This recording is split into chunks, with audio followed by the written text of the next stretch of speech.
ইকরা বিসমি রাব্বিকাল্লাযী খালাক, read in the names of your lord who has the created. অনুবে আপনি পড়েন, যিনি আপনাকে সৃষ্টি করেছেন, যিনি আপনাকে এলেম দান করেছেন, যিনি আপনাকে জ্ঞান দান করেছেন, পড়ার ক্ষমতা দিয়েছেন, সে আল্লাহ নামে পড়েন।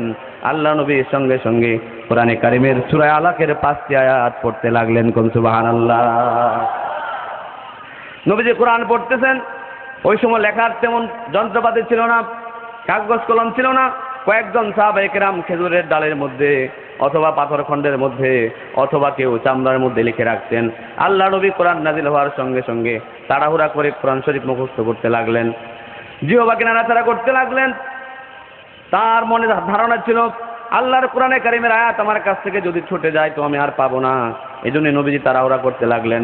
সঙ্গে সঙ্গে আল্লাহ পাক কোরআনে কারিমের আয়াত নাজিল করে বললেন, লা তুহাররিক বিহি লিসানাকা লিতা'জালা বিহি ইন্না আলাইনা জামাআহু ওয়া কুরআনাহু ফাইযা ক্বারা'নাহু ফাত্তাবি' কুরআনা সুম্মা ইন্না আলাইনা বায়ানা। ও নবী, কোরআনে কারিমকে মুখস্থ করার জন্য আপনার এত তাড়াহুড়ার প্রয়োজন নাই, আপনার জিহ্বাকে এত নাড়াচাড়া করবেন না। আপনি শুধু আমার জিব্রাইলের সাথে একবার পড়ে যাবেন, পুরা কোরআনে কারিম মুখস্থ করে দেওয়ার দায়িত্ব আমি আল্লাহর। সুবহানাল্লাহ। You will not move your tongue too much to memorize this holy Quran. এই কোরআন মুখস্থের জন্য, আমার কোরআন মুখস্থ রাখার জন্য এত তাড়াহুড়ার প্রয়োজন নাই। And I made the holy Quran easy to understand, easy to recite and easy to memorize. কোরআনটা পড়া সহজ, আমি বোঝা সহজ করে দিয়েছি, বর্ণনা করাও সহজ করে দিয়েছি। সুবহানাল্লাহ। আমার ভাইয়েরা, কোরআনে কারিম নাজিল হতে থাকলো, কাফেররা মুসলমান হয়ে যেতে লাগলো। আল্লাহ নবী যখন দাওয়াত দিলেন, সঙ্গে সঙ্গে যে সমস্ত কাফেররা নবীজিকে আল আমিন বলেছিল, তারাই বলতে লাগলো মুহাম্মদ তো পাগল হয়ে গেছে। নাউযুবিল্লাহ। পাগল বলার সঙ্গে সঙ্গে আল্লাহর অস্তিত্বে আঘাত লেগেছে। আল্লাহ পাক প্রতিবাদ করলেন, বললেন, ওয়ামা সাহিবুকুম বিমাজনুন, নিশ্চয়ই তোমাদের সাথী তিনি পাগল নন। Surely your companion is not a mad, তোমাদের সাথী পাগল নন। তোমরা তার সাথে দীর্ঘ 40 বছর চলাফেরা করেছো, একসাথে থেকেছো, খেয়েছো, হেঁটেছো, সব করেছো, এখন বলছো পাগল। আসলে কিনা তিনি পাগল নন। আমার ভাইয়েরা, কাফেররা বলতে লাগলো মুহাম্মদ তো কবি হয়ে গেছে। আল্লাহ পাক সঙ্গে সঙ্গে প্রতিবাদ করলেন। আল্লাহ পাক বললেন, ওয়ামা আল্লামনাহু আশ-শি'রা ওয়ামা ইয়ানবাগী লাহু ইন হুয়া ইল্লা যিকরুল লিল আলামিন। আল্লাহ পাক বললেন, আমি আমার নবীকে কবিতা শিখাই নাই, আর কবিতাটা আমার নবীর জন্য শোভনীয় নয়। কবিতা শিখাই নাই, কবি বানাই নাই, আর কবি হওয়া নবীর জন্য শোভনীয় নয়। কারণ কবিরা আর নবীরা আকাশ পাতাল ডিস্টেন্স। কবিরা অনেক সময় অনেক কথা আবেগে বলেন, ঠিক না? কিন্তু নবীরা আবেগে বলেন না। যেমন একটা উদাহরণ আমি দিচ্ছি, কাজী নজরুল ইসলাম আমাদের জাতীয় কবি, অনেক বড় মাপের কবি। আল্লাহ তাকে জান্নাত নসিব করেন, সকলে বলেন আমিন। কবি নজরুল তার কবিতায় লিখেছেন, একটা কবিতায়, মোর প্রিয়া হবে এসো রানী, খোপায় দেব তারার ফুল। আচ্ছা, আপনারা বলেন, কাজী নজরুল যদি তার প্রিয়াকে পেতেন, আকাশ থেকে তারকা খসায় নাকি খোপায় পড়াতে পারতেন? পারতেন। কিন্তু তিনি লিখলেন তো, এটা লিখলেন। তিনি আরো বললেন যে আমি যদি আমার প্রিয়াকে পাই তো আমি আকাশের রং ধনুর 7 রং আর আলতার রং একসাথে মিশায়া আমি আমার প্রিয়ার পায়ে পড়ায় দেব।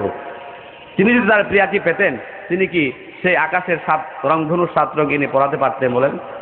কেন বলছেন? এটা আবেগে বলছেন। কবিরা হন আবেগ প্রবণ, নবীরা কখনো আবেগ প্রবণ হন না। নবীরা যা বলেন আল্লাহর পক্ষ থেকে বলেন, আবেগ প্রবণ হন না। কিন্তু সেই আরবের যুগেও নবীজি যখন কোরআন নিয়ে আসলেন, তখন নবীজিকে বলা হলো পাগল, কবি, গণক, যেরকম নাউজুবিল্লাহ।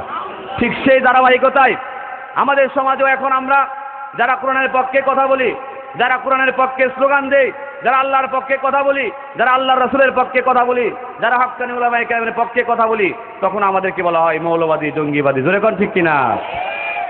সত্যের পক্ষে গান গাই বলে আমি বিপ্লব, সত্যের পক্ষে গান গাই বলে আমি বিদ্রোহী, সত্যের পথে ডাকি বলে আমি বিপ্লবী, কোরআনের পক্ষে কথা বলি তাই বলে মৌলবাদী, জিহাদের পক্ষে গান লিখি তাই বলে উগ্রবাদী, আমি বিপ্লবী, বিদ্রোহী, মৌলবাদী, কেন জঙ্গিবাদী? ঠিক কিনা বলেন? জন্মের পরে কানে আজান কি দেয়নি, তুমি মৌলবাদী ছাড়া হওনি। ঠিক কিনা? জন্মের সময় হুজুরের কাম লাগছে, মৃত্যুর সময় লাগে, বিয়ার সময় লাগে, মাঝখানে আর লাগে না। জন্মের পরে কানে আজান কি দেয়নি, তুমি মৌলবাদী ছাড়া হওনি, আবার মরণের পরে জানাজা পড়াবে, তখন কোথায় পালিয়ে যাবি? বিপ্লবী বিদ্রোহী মৌলবাদী কেন জঙ্গিবাদী?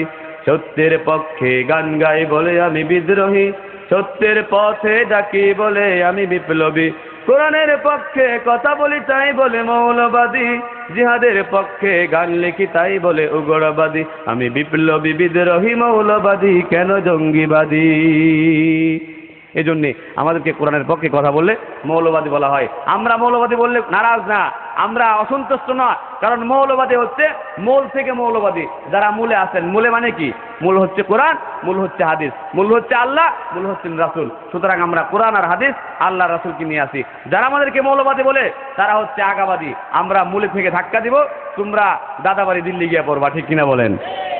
সুতরাং আমাদের রাগ করার কিছু নাই, ঠিক না আমার ভাইরা? সে কোরআন যখন নাজিল হচ্ছিল, রাসূল করিম সাল্লাল্লাহু আলাইহি সাল্লামকে এরকম অনেক কিছু বলা হচ্ছিল, আল্লাহ পাক সবগুলির জবাব দিয়েছেন।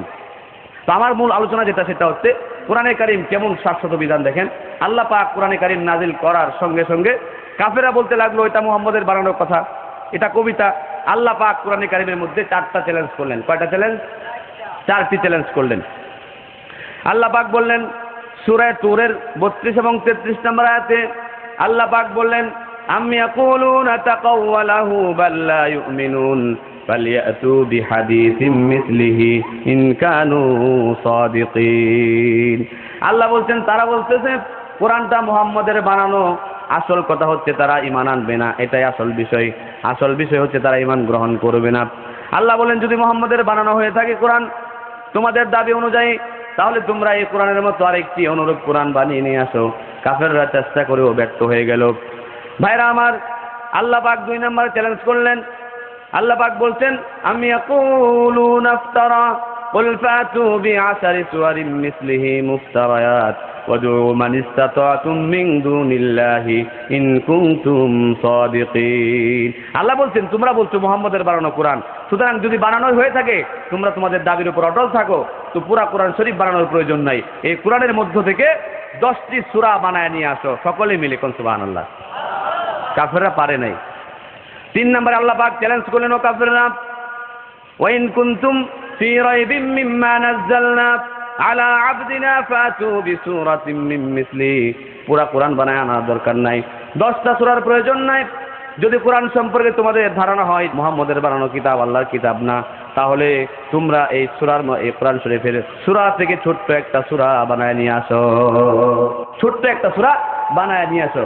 If you are in doubt what we have sent down upon our servant Muhammad sallallahu alaihi wasallam, যদি তোমাদের সন্দেহ হয় এই কোরআনের প্রতি, তো দেন প্রোডাক্ট এ সূরা দি লাইক thereof, এই কোরআনের একটা সূরার মতো ছোট্ট সূরা বানায় নিয়ে আসো।